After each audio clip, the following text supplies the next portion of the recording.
All right, so in the last video, we got our B20 on the stand. We got all the rings measured, so we're good. So in this video, we're gonna be measuring the new piston rings, making sure that those are good, and make sure we don't need to gap them. But if we do, we're gonna do it. So before we get in this video, check out the Teespring below to get you some JC Motor Garage merch.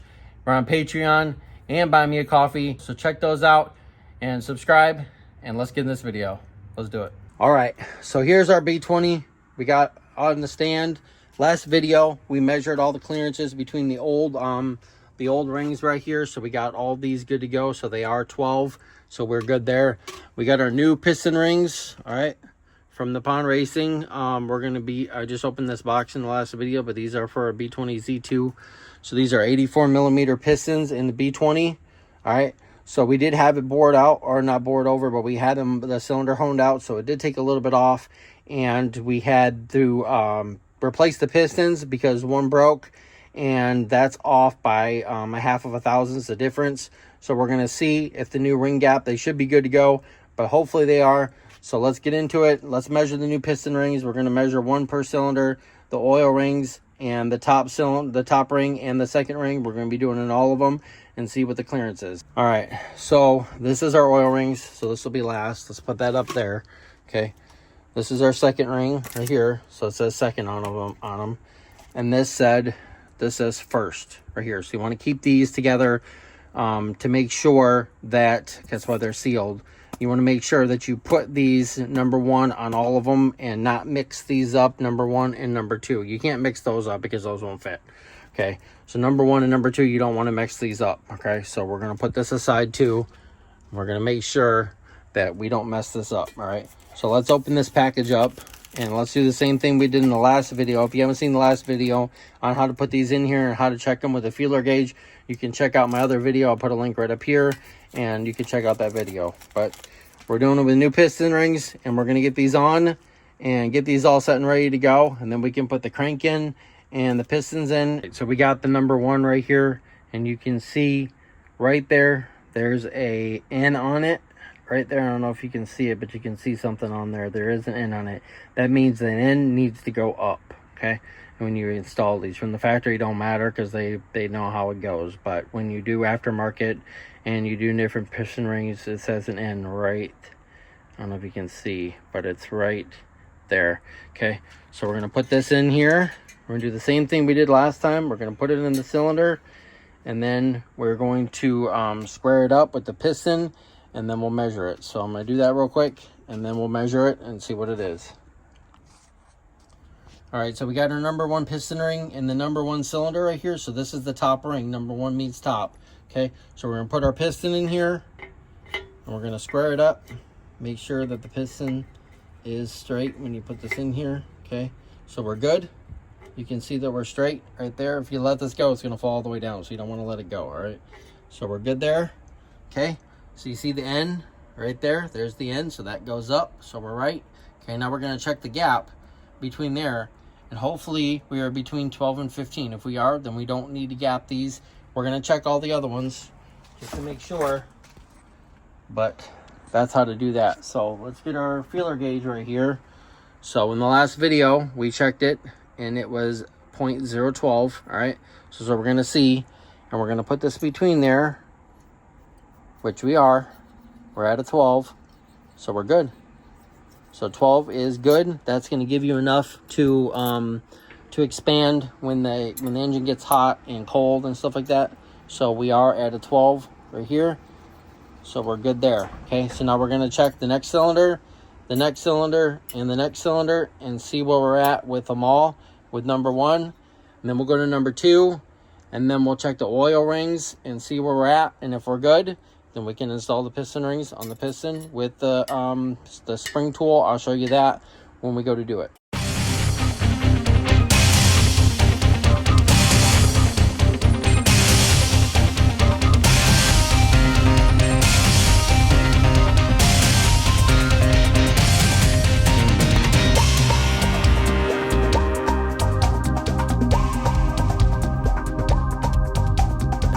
All right, so now we have our second ring. When you do the same thing, make sure this one's good. So you'll do the same thing with that one. You'll put the second ring in there, and then we will go to this one. Doesn't matter, you can't really do anything to that one. No, it's just an oil scraper.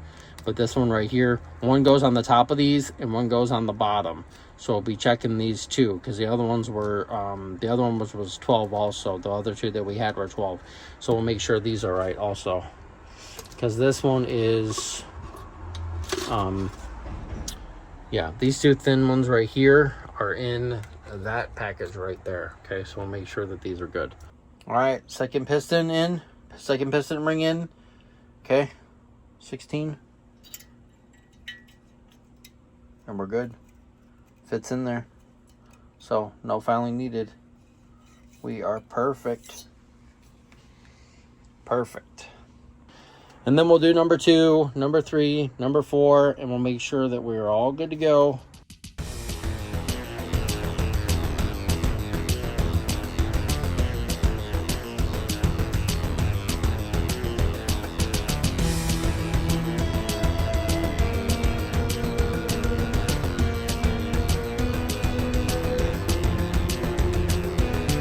So now I'm going to do these two right here.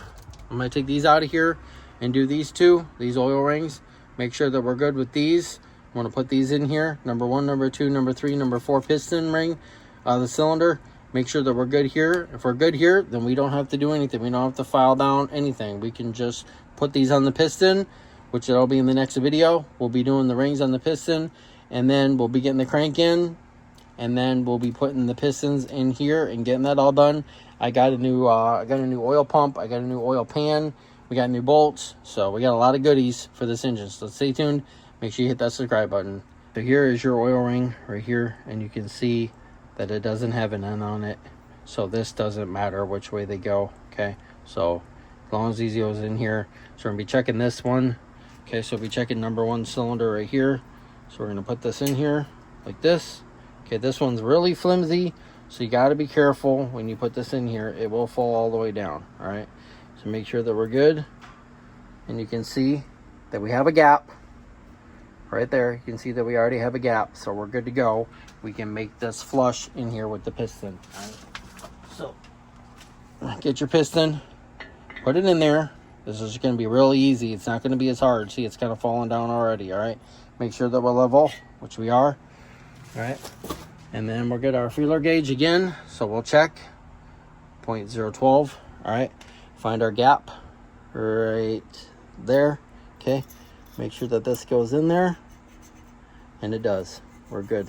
Okay, so I think we're good. We're going to double check all these. So I'm going to double check number 2 and number 3 and number 4. I'm going to do all these ones, these rings, and then I'm going to do the other rings there. So we're pretty much, these are the same. So if those are the same, then they're good to go. But just want to double check and make sure before you do this, because this is critical for the engine running and running good and no leaking oil and all that shit. So all right, so we're good. Let's do that. Let's check the other ones. Let's check number 2, number 3, number 4, and see if we're good. All right. All right, so I checked number 2 and number 3, so we're good. We're between limits, so we're between the 0.012. All right, so let's do this one. Make sure that we're good to go. All right, let's put this in here. Make sure we're level. Okay, so we're good. All right, let's hit our feeler gauge. Let's find our clearance right here. Okay, stick this between there, and we're good. Right there, you can see that it's moving up and down, and we got a little bit of resistance, so we're good. Okay, so we're good to go. So this is just a factory. This is non-boosted, non-turbo, and supercharged or anything like that. This is just normal NA, non-aspirated. It's just going to be a regular build. It's not being VTEC or anything like that. So we're good with the factory clearances. Okay, so if you have a turbo, then they will tell you what they need to be. Okay, so right there, we're good. We don't want to drop that. Okay, we don't want to get stuff all over it. All right, so that will go back in there like this.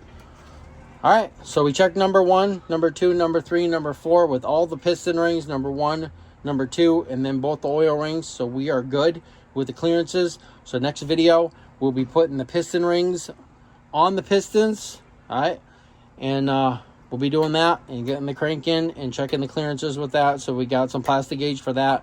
So we're going to be checking that, torquing it down, taking it apart, check in the clearances, make sure we got good clearances, make sure they're within spec before we bolt everything down. We got assembly lube, so we got all that stuff coming up.